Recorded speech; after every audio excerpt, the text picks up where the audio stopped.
Новый формат. Институт цивилизации открыл свой первый детский сад. По традиции на церемонии открытия перерезали красную ленту. Эту миссию доверили заместителю главы администрации местного самоуправления Владикавказа Роману Газюмову.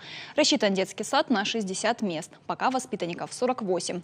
Здание оснащено всем необходимым для дошколят. Есть группы для детей ясельного и дошкольного возрастов, музыкальные и физкультурные залы, кабинеты психолога, врача и логопеда.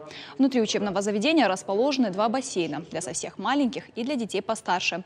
По всей территории учреждения установлены видеокамеры. Родители в любое время могут посмотреть, чем заняты дети.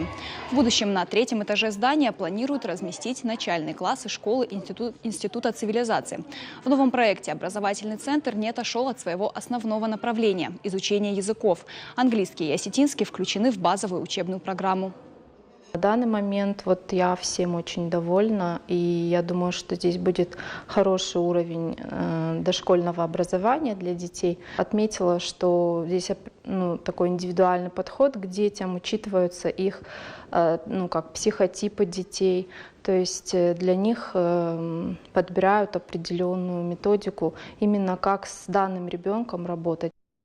Очень современное, прямо, я бы сказал, такое умное здание, да, отапливаемые полы, поддержание атмосферы в нужном по санпинам температурному режиму, замечательная современная столовая, все это, конечно же, не может не радовать. Я очень доволен за то, что вижу радостных и довольных родителей, да, которые сегодня своих детей приводят в этот детский сад. И надеюсь, что это послужит и для стимулом и для республиканских городских властей, чтобы мы стремились к созданию таких условий.